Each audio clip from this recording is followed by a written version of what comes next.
शिमगा काय असतो बरा शिमगा आणि का ओढ लागते प्रत्येक कोकणकराला गावाला यायची। अख्खी मुंबई खाली होते ती शिमग्याला। शिमगा गणपती हे सगळे सणच असे, पण नेमकं शिमग्याला असतं तरी काय आणि प्रत्येक कोकणकर गावाला अशी ओढ किंवा अशी धाव का घेतो, त्या सगळ्या प्रश्नांची उत्तर फक्त एका व्हिडिओमध्ये मिळणार आहेत। कारण वर्षभर आपण ज्या देवी देवतांच्या दर्शनासाठी मंदिरापर्यंत जातो, मंदिरामध्ये जाऊन त्यांचे दर्शन घेतो, तेच देव त्याच देवी आज पालखीमध्ये बसून आपल्या घरी येणार। आणि आज माझी आई माऊली रासाई माझ्या घरी येणार आहे पालखीमध्ये बसून। मग कशा प्रकारे आमच्याकडे शिमगा असतो आणि पालखी कशी घरी येते हे सगळं आपण आपल्याच्या व्हिडिओ मधून पाहणार आहोत। आणि वर्षभर पाहिलेली वाट आज संपणार आहे। म्हणजे वर्षातून हा एक दिवस असा असतो की प्रत्येक गावातले प्रत्येक शहर या खाली करण्याची ताकद फक्त या शिमग्यामध्ये असते आणि गणपतीच्या सणामध्ये असते। आणि आता प्रत्येक जी गावं नेहमी आपल्याला बंद दिसतात ना, ती गावं प्रत्येकाच भरलेली आहेत। प्रत्येक घरामध्ये एवढी माणसं आहेत जे तुम्हाला माझ्या व्हिडिओ मधून पण बघायला मिळणार की माझ्या घरामध्ये किंवा माझी फॅमिली केवढी मोठी आहे ते सगळं कसं आहे। आणि प्रत्यक्षात जेव्हा माझी आई माऊली आमच्या घरी येते तेव्हाचं वातावरण कसं आहे आणि तेव्हा कशा प्रकारे तिचं आगमन होतंय, आगमनाची काय तयारी केली, सगळं सगळं आपण आपल्या व्हिडिओच्या माध्यमातून पाहणार आहोत। तर मग जराही वेळ न घालता चला बघूयात माझ्या आई रासाईच्या आगमनाचा व्हिडिओ।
कोकणातील शिमगा म्हटल्यावर डोळ्यासमोर येते ती पालखी।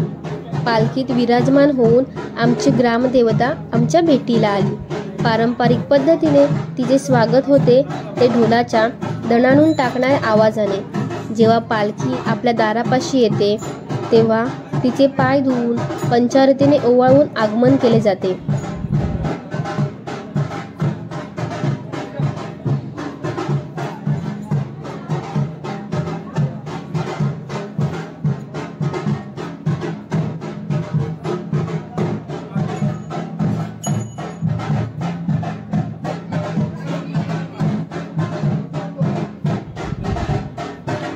जेव्हा घरात ग्रामदेवतेची पाऊले पडतात आणि तिच्या पूजेचा धुपारतीचा गंध घरात पसरतो तेव्हा सारेच मंत्रमुग्ध होतात। घरातील सुहासिनी, माहेरवासीण, सासरवासीण मिळून आईची ओटी भरतात, गोड खाऊ घालतात।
त्यात खेळे नाचतात, गाणी गातात, देवीची आरती होते, टाळ मृदुंग वाजतात.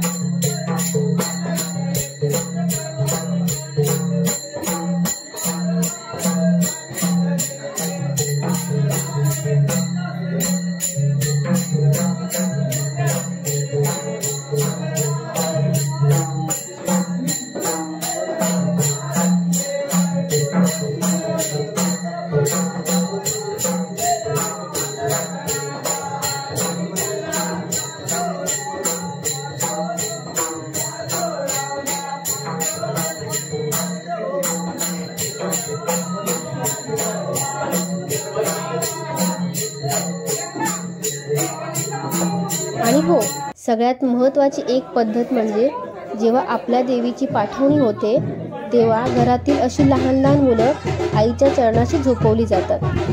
त्यामागे एक वेगळीच धारणा, ती म्हणजे लहान मुलांवर आईची कृपादृष्टी तर असते, पण जेव्हा ग्रामदेवता त्यांना ओलांडून जाते तेव्हा ती तिच्यासोबत त्यांचे सारे आजार पण घेऊन जाते आणि लांब नेऊन सोडते.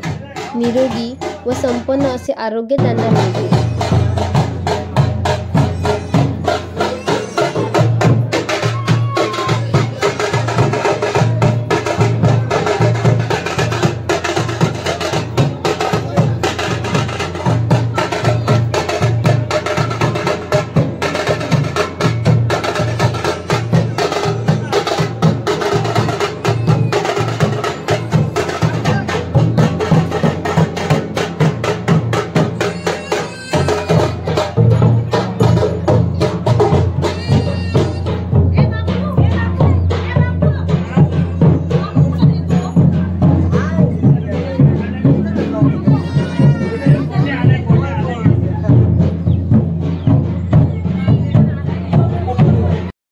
आईची पाठवणी झाली.